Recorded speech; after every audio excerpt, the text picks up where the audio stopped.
అనేటువంటి హెచ్చరికతోటి నేను ధైర్యం చేసి ముందుకొచ్చి మాట్లాడుతున్నాను. చంద్రబాబు నాయుడు గారు చేసినటువంటిది 70 సంవత్సరాల వయసులో, నాకు ఇంకా 60 సంవత్సరాలు కూడా రాలేదు. నేను ఈవేళ ఏ పనులు కూడా చేయలేనటువంటి పరిస్థితులు ఉన్న ఆరోగ్యరీత్యా, అంటే 70 సంవత్సరాల వయసు వచ్చినప్పటికీ కూడా ఏ రకంగానూ కూడా అరుపు సరుకు లేకుండా మనందరి యొక్క భవిష్యత్తు కోసమే అనేకమైనటువంటి సంక్షేమ కార్యక్రమాలు చేపట్టడం, అదే కాకుండా పోలవరం ప్రాజెక్టు నిర్మాణం చేయడం వల్ల అదే ఎవరికి కూడా తాగునీరు కానీ సాగునీరు కానీ ఎవరికి ఏ రకమైనటువంటి ఇబ్బందులు ఉండవు. అలాగే అమరావతి నిర్మాణం కూడా అత్యద్భుతంగా జరుగుతుంది. అది కూడా మనకి రాజధాని అనేటువంటిది సరైనటువంటి గర్వకారణమైనటువంటి విషయంగా ప్రపంచం అంతా కూడా మెచ్చుకునేటువంటి విధంగా ఆ నిర్మాణాలు జరుగుతున్నాయి. ఇవన్నీ అమృత కల్పనలు అనేటువంటి విషయంగా అంటున్నారు. మనందరం తెలుగు తక్కువ వాళ్ళం ఏం కాదు, అమాయకులు ఏం కాదు. చంద్రన్న ద్వారా అనేక మంది లబ్ధి పొందుతున్నాం. అలాగే బ్రాహ్మణ కార్పొరేషన్ ద్వారా బ్రాహ్మణులు ఎవరిని కూడా ప్రత్యేకంగా గుర్తించేటువంటి సందర్భం లేదు. 250 కోట్లు సుమారు ఇచ్చి బ్రాహ్మణులందరి యొక్క అభివృద్ధిని కూడా కాంక్షించి, అన్ని కులాల యొక్క అభివృద్ధిని కాంక్షించి అందరినీ కూడా దృష్టిలో పెట్టుకుని అతను పెద్దవాడయ్యాడు. పెద్దవాడైన తర్వాత ఇదివరకు హైదరాబాద్ లో డెవలప్ చేస్తే 2 లక్షల కోట్ల రూపాయలు మిగులు బడ్జెట్ ఉంది. 2 లక్షల కోట్ల రూపాయలు మిగిలిన బడ్జెట్ తోటి ఇంకా డెవలప్ చేద్దాం అనేటువంటి అభిప్రాయంతో ఇంకా ఫ్లైఓవర్స్, వంటల్లో, తర్వాత ఫ్యాక్టరీలో కడదామనేటువంటి ఉద్దేశంతో ఆ మూల నిధిని అలా పెట్టి మూల నిధిని పెంచాలనేటువంటి అభిప్రాయంతో ఆ 2 లక్షల రూపాయల బడ్జెట్ తోటి అతను పెడితే అనుకోకుండా ప్రభుత్వం మారింది. ఆ మారడం చేత 2 లక్షల రూపాయలు నిల్వ ఉండడం చేత ఆ 2 లక్షల రూపాయలు చంద్రబాబు నాయుడు గారు సంపాదించినటువంటి డబ్బుని ప్రజల్లోకి వెరజిల్లారు. వాళ్ళు మంచి పేరు తెచ్చుకున్నారు. ఆ మంచి పేరు రావడానికి కారణం ఎవరో వాళ్ళ జేబులో సొమ్ము పెట్టలేరు. చంద్రబాబు నాయుడు కష్టపడి సంపాదించినటువంటి డబ్బు ద్వారా వచ్చినటువంటి దాని ఫలితం మనందరికీ పంచారు ఆదాన. ఆ పంచినటువంటి విశ్వాసం చేత మనందరం కూడా వేరే పార్టీకి వెయ్యాలని అనుకుంటున్నాం. కానీ ఆ కడుపుని పుట్టినటువంటి బిడ్డ అది మనందరూ కూడా యోగ్యుడు అనడానికి వీల్లేనటువంటి పరిస్థితిగా ఉంది. మనకి ఇక్కడ ఉన్నటువంటి ఎమ్మెల్యేగా నిలబడినటువంటి క్యాండిడేట్ మంచి వాళ్ళే అయినప్పటికీ కూడా అక్కడ ఆసరా జారలు పడినటువంటి గోడ మాత్రం అది అవుకుగా ఉండేటువంటి గోడ, ప్రమాదకరమైనటువంటి గోడ, ఎప్పుడు మీద పడుతుందో తెలియనటువంటి గోడ, ఎవరు ఆస్తులు పోతాయో తెలియదు, ఎవరు కీలకమ్మలు పోతుందో తెలియదు. ఇటువంటి భయంకరమైనటువంటి పరిస్థితిలో ఉన్నటువంటి నాయకుడు అవడం వల్ల ఈవేళ ఇదైంది.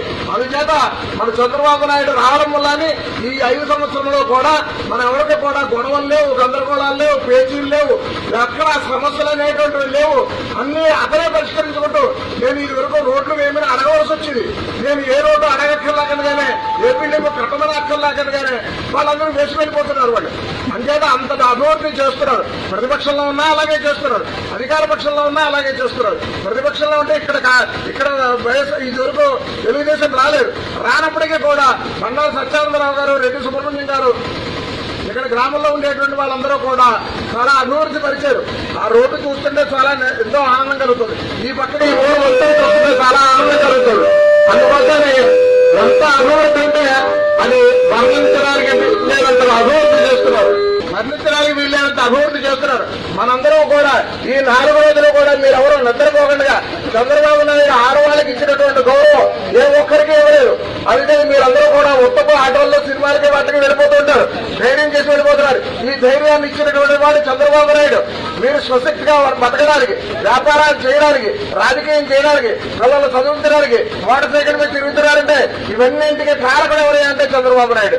మళ్ళీ మీరు ధైర్యంగా ఫోన్లు రేపొద్దున సెల్ ఫోన్లు ఇచ్చేసి వాట్సాప్ లో మాట్లాడుతుంటారు. హలో బాబు గారు అంటారు, బయట కార్యక్రమాలు వచ్చేటట్టారు, ఇంటికొచ్చి పిలిచేది కూడా ఎవరు. అంత అభివృద్ధి చేసేదంటే అది చంద్రబాబు నాయుడు గారు. అందుకోసం సెల్ ఫోన్లు ఇస్తారు, ఏదో వాటిని ఇస్తారనే కాకగా మీరందరూ కూడా ఈ 4 రోజులు కూడా శ్రమపడి చంద్రబాబు నాయుడుగా ఆహర్నిశలో కష్టపడుతున్నాడు. ఇంట్లో కూర్చుంటే వీధిలోకి రాలేటువంటి పరిస్థితిగా ఉంది ఎండ యొక్క ప్రభావం. అయినప్పటికీ కూడా అంత ప్రచారం ఎలా చేస్తున్నాడా అని చాలా ఆందోళన చెందుతున్నాం. అందువల్ల అటువంటి నాయకుడికి ఏ రకమైనటువంటి ప్రమాదాలు జరగకూడదని, అటువంటి నాయకుడు చాలా కులుక్తులు జరుగుతున్నాయి. నరేంద్ర మోడీ అంత దుర్మార్గుడు కూడా లేడు.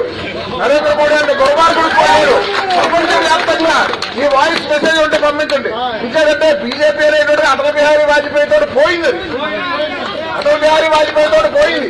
బీజేపీ అంటే చాలా ఇందిరాగాంధీ అన్నారు. ఇవన్నీ కూడా చాలా ధైర్య సాహసాలతో ఉండేటువంటిది. అటల్ బిహారీ వాజ్పేయి అంటే అటల్ బిహారీ వాజ్పేయి చంద్రబాబు నాయుడు గౌరవించేవాడు. ఇందిరాగాంధీ అటల్ బిహారీ వాజ్పేయిని ఇందిరాగాంధీ గౌరవించింది.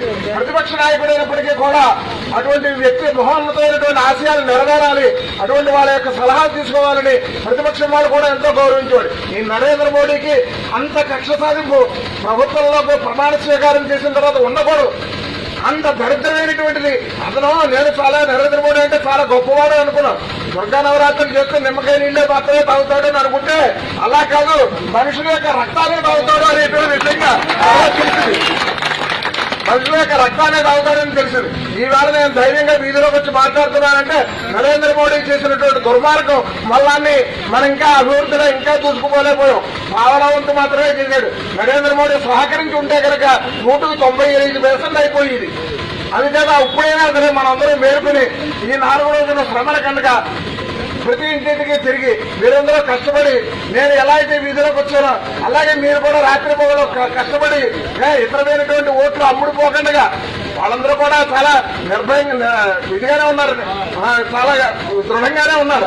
అయినప్పటికీ కూడా వాళ్ళ యొక్క మనసులో మార్చేయకుండా అందరూ కాపలా కాసి జాగ్రత్తగా తెలుగుదేశాన్ని ఓటు వేసి చంద్రబాబు నాయుడు గారికి, ఇక్కడ బండారు సత్యేంద్రరావు గారికి, అలాగే బాలయోగం కూడా చాలా గొప్పవాడు. ఎందుకంటే రావుపాలెంలో ఒక హోటల్ ఓపెనింగ్ కి మేము వెళ్ళినప్పుడు లక్ష్మణరావు గారిని నన్ను రమ్మని అన్నారు. భారతీయ రెసిడెన్సీ ఆ వేళ మెట్లు ఎక్కుతుంటే అతను మా ముందర ఉన్నాడు బాలయోగ గారు, మేము వెనకాల ఉన్నాం, లక్ష్మణరావు గారు నేను ఉన్నాం. ఈ జనం తోపుడికి మేము ఆ వేళ అయిపోయాం అసలు. అయితే బాలయోగ గారు వెనక్కి తిరిగి చూసినప్పుడు మా పరిస్థితి చూశాడు. ఇలా అన్నాడు అంతే. ఇలా అనేప్పటికీ ఎక్కడికెక్కడికి తప్పుకున్నారు. తప్పుకోవడం ముందర మమ్మల్ని పంపించి అతను లోపలికి వచ్చాడు.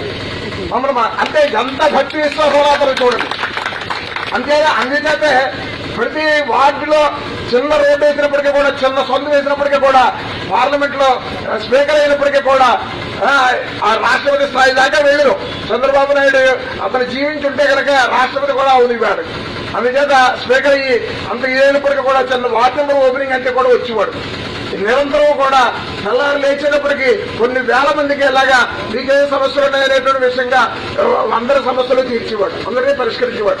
అలాగే ఈవేళ చంద్రబాబు నాయుడు కృతజ్ఞతగా వాళ్ళ యొక్క కుమారుడికి ఆ పార్లమెంట్ సీట్ ఇచ్చి నిలబెట్టాడు. అతను కూడా అఖండమైనటువంటి విజయం చేకూరాలని, బండారు సత్యేంద్రరావు గారికి విజయం చేకూరాలని, చంద్రబాబు నాయుడు గారికి విజయం చేకూరాలని, తెలుగుదేశానికి అఖండమైనటువంటి విజయం చేకూరాలని, అక్కడ నరేంద్ర మోడీ ప్రభుత్వం రాకూడదని, చంద్రబాబు నాయుడు గారి గైడెన్స్ లో ఉండేటువంటి ప్రభుత్వం రావాలనేటువంటి విషయంగా మనస్ఫూర్తిగా కోరుకుంటున్నాను. తర్వాత మనందరికీ కూడా చాలా ఊరందరినీ కూడా చైతన్యపరుస్తూ నిరంతరం కూడా మన సత్యరాజ్ గారు చాలా కుటుంబ కింద ఉండేవారు. ఏ పార్టీలో ఉంటే ఆ పార్టీకి ఒక విధమైనటువంటి చైతన్యం తప్పించారు. ఆయన వేళ లేకపోవడం అనేటువంటిది చాలా బాధాకరమైనటువంటి విషయమే. అయినప్పటికీ కూడా వారి కుమారుడు ఈ ఉద్యమంలోకి వచ్చినందుకు చాలా సంతోషిస్తున్నాను. అతను సొంత విషయాలంటే వాళ్ళ బాబాయ్ గారు, వాళ్ళ అన్నయ్య గారు వాళ్ళు ఎవరో చూసుకుంటూ ఉంటారు. అంటే దాని గురించి కాకుండా 24 గంటలు రాజకీయ నాయకుడిగానే ఉండి వీళ్ళందరి యొక్క సమస్యలు మీరు పరిష్కరిస్తూ వాళ్ళందరికీ ఏ విధమైనటువంటి లోటు లేకుండా చేయవలసిందిగా కోరుతూ వీళ్ళందరి తరపుని వీళ్ళ తండ్రి గారు లేని కారణంగా ఆ బాధ్యత అంతా ఈ నెత్తులు పెట్టుకుని నడిపించాలనేటువంటి దృష్టితో మీ అందరిలో ఒక విధమైనటువంటి నాయకుడిగా చిన్న సత్కారం చేయదలుచుకున్నాను. మీరందరూ ఏమనుకోకండి.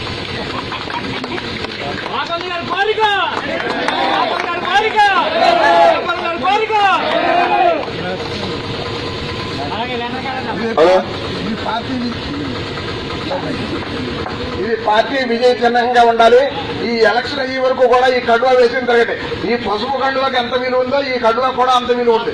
అందుచేత మన ఊరికి ప్రతినిధిగా మీరందరూ కూడా మీరు కూడా గైడెన్స్ గా ఉండి వీళ్ళందరూ తల్లో నాలుగుగా ఉండి ఒక విధంగా నేను మోటార్ నాయకుడు అనేటువంటి విషయంగా అక్కడిగా ఆ ప్రాంతానికి పట్టుకోకడుగా మా ప్రాంతానికి కూడా మిమ్మల్ని మనస్ఫూర్తిగా ఆలోచిస్తూ పార్టీ అక్కడ విజయం చేకూరాలని మీరు గారు మనకి ఎన్నో అన్ని తెలుపడం జరిగింది. వారికి మన తెలుగుదేశం పార్టీ తరఫున కార్యకర్తల తరఫున అభిమానం అందరితోటి వారికి మా గ్రామం తరఫున వారికి హృదయపూర్వకమైనటువంటి నమస్కారాలు పదే